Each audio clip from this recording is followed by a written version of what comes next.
Advance computer network and term examination ETIT 401 elective subject है और 2019 का पेपर देख लेते हैं। क्वेश्चन नंबर 1 से शुरू करते हैं जो कि fill in the blank type था। तो जो लोग थ्योरी और कहानी लिखने में विश्वास रखते हैं उनके लिए काफ़ी डिफ़िकल्ट हो जाता है इसके बारे में। तो हम क्वेश्चन डिस्कस कर लेते हैं और इसकी डिटेल पे जाते हैं। स्टार्ट करते हैं क्वेश्चन नंबर 1 से, जो कि कह रहा है कि attempt all questions, fill blanks and justify और आंसर विद प्रॉपर एक्सप्लेनेशन।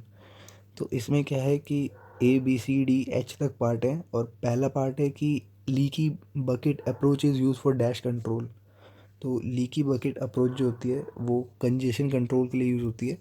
अब इसमें लिखा था fill in the blanks and justify your answer, तो जस्टिफाई भी करना है। तो भूलना मत कि इस चीज़ का ध्यान रखना कि leaky bucket algorithm is a congestion control mechanism that is use to smooth out burst of traffic. तो कंजेशन कंट्रोल यानी मैंने बताया था ट्रैफिक रोकने का काम, और लीकी बकेट जो है वो इसको क्या करती है, बर्स्ट ऑफ ट्रैफिक, जो ट्रैफिक का झुंड आ रहा है उसको स्मूथ करने में मदद करती है, रेगुलेट करती है। Rate at which packets are transmitted, जिस रेट पे पैकेट ट्रांसमिट हो रहे हैं कि ऐसा झुंड ना क्रिएट हो।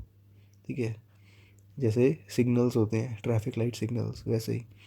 बी पार्ट कह रहे हैं कि RARP maps dash address into corresponding dash address.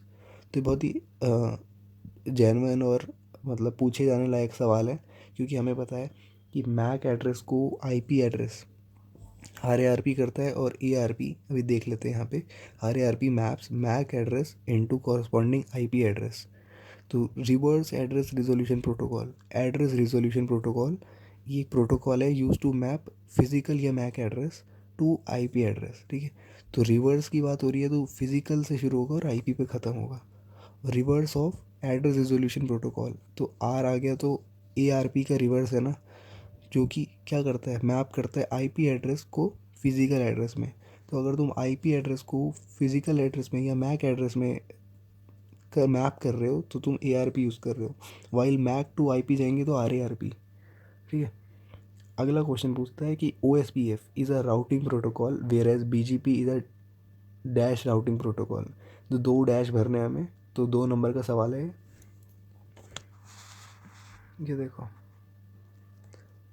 अब ऐसे क्वेश्चन जो है वो टीचर का दिमाग जब ख़राब होता है तब भी पूछ सकता है। वैसे तो ये बहुत ही कॉमन से क्वेश्चन है, OSPF और BGP बहुत फेमस टाइप ऑफ क्वेश्चन है, मगर क्या पता कि कुछ ऐसा सवाल आ जाए जो हमने पढ़ा ना हो, क्योंकि इसके लिए इन डेप्थ नॉलेज चाहिए।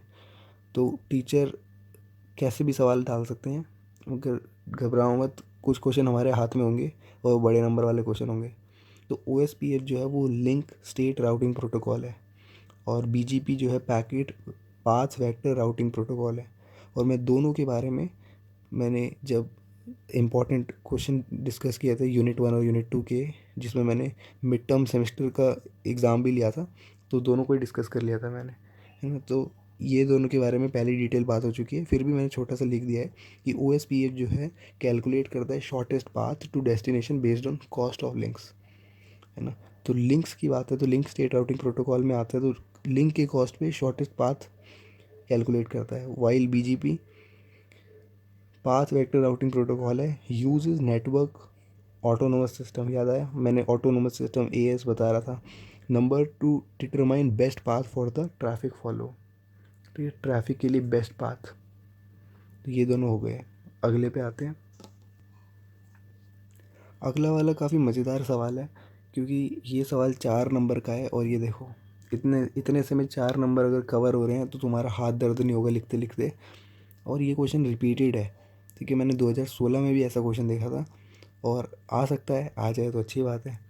अब ये हमें क्या दे रखा है, UDP हेडर दे रखा है हेक्साडेसिमल फॉर्म में। ठीक है, तो ये हेक्साडेसिमल फॉर्म में UDP हेडर है। अब हमें 4 सवाल पूछे हैं। पहला पूछा कि सोर्स पोर्ट नंबर बताओ। सोर्स पोर्ट नंबर जो होता है ये 0x क्या बताता है, हेक्साडेसिमल वैल्यू, और 0432 ये देख लो, पहले चार पकड़ लो, यही हमारे क्या होगा, सोर्स पोर्ट नंबर होगा। अब 0x 0432, 0x क्यों लगाया, क्योंकि हेक्साडेसिमल फॉर्म में था। ठीक है, और 0432 जो होते हैं पहले 4 डिफाइन करते हैं सोर्स पोर्ट नंबर। अब इसकी डेसिमल वैल्यू ब्रैकेट में लिख दी है। ठीक है, क्या लिखना ज़रूरी है, हाँ लिख दो तो अच्छा है। अगला destination port number, destination port होता है अगले चार, पहला सोर्स, फिर डेस्टिनेशन, फिर अगले चार होते हैं टोटल लेंथ ऑफ यूडीपी। तो तुम्हें कुछ नहीं करना है, यूडीपी जो है बहुत सिंपल प्रोटोकॉल है, मैंने तुम्हें इसका हेडर डायग्राम भी समझा रखा है ना, देख लेना वो वीडियो, वरना लिंक डिस्क्रिप्शन में दे ही दूँगा। तो टोटल लेंथ ऑफ यूडीपी जो है वो 001C है, यानी 28 बाइट्स। चेक करोगे है ना, ए हमारा 10, बी 11, सी 12, 12 यहाँ से हो गए और 16 यहाँ से हो गए, है ना, क्योंकि 1 × 16 करते हैं, आता है ना तुम्हें कि डेसिमल में कैसे कन्वर्ट करते हैं, तो 28 बाइट हो गए। अच्छा, इस पे मैंने जोर क्यों दिया, ऊपर वाले पे क्यों नहीं, कि कैलकुलेशन हार्ड थी, ऐसी बात नहीं है। 28 बाइट जो है वो अगला फोर्थ पार्ट पढ़ो। तो फोर्थ पार्ट कह रहा है कि consider that the IP frame can have a maximum total length of 65535 byte. ठीक है, तो आईपी फ्रेम की मैक्सिमम लेंथ जो हो सकती है वो 6553 बाइट क्वेश्चन में दे रखा है। ठीक है, अब तुम्हें maximum length of data in UDP frame, तो यूडीपी में जो होगी मैं यहाँ दिखा देता हूँ, तो 65507 होगी। अब तुम बोलोगे कि ये कैसे आया, है ना, तो 35 में से जब 28 माइनस करते हैं, यानी 8 बाइट माइनस करते हैं, तो हमारा यूडीपी हेडर आ जाता है। ठीक है, तो ये 28 बाइट्स को माइनस करने के बाद आया, 35 में से 28 माइनस करो तो 507 आया। तो यूडीपी फ्रेम जो होती है ये होती है, और हमारा 8 बाइट जो होता है वो यूडीपी हेडर होता है। ठीक है, अगला पार्ट कह रहा था जो क्वेश्चन 4 नंबर का अगेन है, और ये कितना अच्छा क्वेश्चन है, draw neat and clean TCP frame format diagram. ये देखो डायग्राम मैंने बना दिया है, ऐसे ही कोशिश करना कि पेंसिल से बनाना और बीच में यहाँ पेन से लिखना, क्योंकि फिर मेहनत दिखती है बच्चे की, वरना टीचर बोलते हैं पेंसिल भी नहीं लाया। तो ये तो दिखाने के लिए, और ये वाली चीज़ जो है ये इस लाइन के साथ जुड़ेगी, मैंने खुला खुला दिखाने के चक्कर में ज़्यादा ही बह गया। ठीक है, तो देखो इसमें क्या है कि 16 बिट 16 बिट तो ठीक है, 16 बिट तो होता ही है, सोर्स पोर्ट डेस्टिनेशन पोर्ट। अच्छा, ये ध्यान रखना, बच्चे कंफ्यूज होते हैं कि IPv4 का डायग्राम बना के आ जाते हैं इसमें, तो ऐसा मत करना, TCP फ्रेम है ये। ठीक है, TCP फ्रेम, IPv4 एकदम डिफरेंट है, लिखा है ना मैंने TCP हेडर यहाँ पे।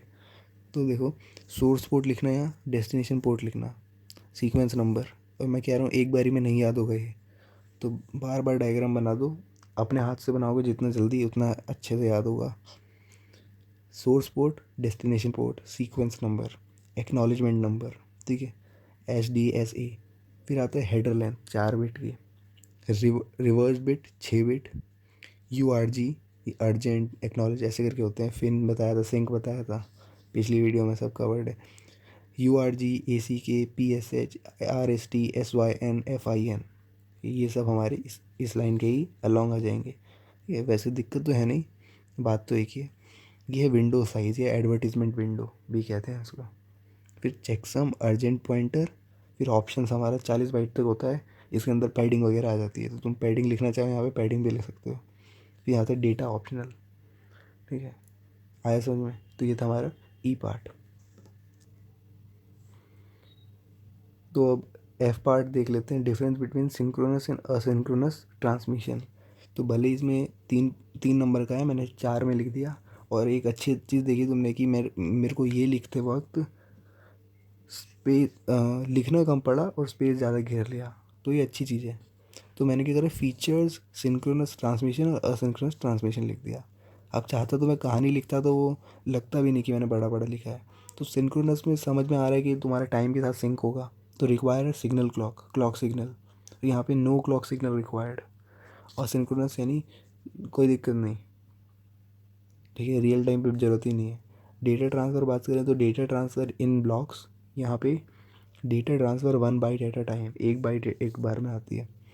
Data rate high data rate है, यहाँ स्लोअर डेटा रेट है। एफिशिएंसी, तो यहाँ पे एफिशिएंट है, यहाँ पे लेस एफिशिएंट है। फिर एप्लीकेशन, यहाँ appropriate for real time apps applications और appropriate for non real time applications. तो ये तो सिंपल सा। अगला है कि does RPF actually create a shortest path tree, explain. बहुत ऐसे क्वेश्चन आते हैं तो खतरा है भाई, क्योंकि हमें पता होना चाहिए RPF होता क्या है। ठीक है, उसके बाद शॉर्टेस्ट पाथ करता है कि नहीं, ऐसे सवाल पूछा गया है। तो देखो, तुम्हारा कॉमन सेंस क्या कहता है दोबारा से पढ़ता हूँ मैं सवाल। Does RPF actually create a shortest path tree? Explain. ऐसे करके जैसे हम पूछते नहीं क्या वो सच में निर्दोष था, बताओ क्यों, है ना। तो ऐसा है कि असल में नहीं करता है ये। कहानी क्या है इसकी, तो कहानी सुनोगे तो ज़्यादा बेटर क्लियर होगा। RPF यानी रिवर्स पाथ फॉरवर्डिंग, ठीक है। Does not necessarily create shortest path tree, ठीक है। शॉर्टेस्ट पाथ जो है वो बन सकता है मगर नेसेसरी नहीं है, but rather it creates the path that satisfy RPF check to prevent loops ना हो, कि बार बार घूम के एक ही राउट ना कवर कर रहा हो, इस चीज़ का ध्यान रखता है। अब उसके लिए शॉर्टेस्ट पाथ भी एक तरीका हो सकता है।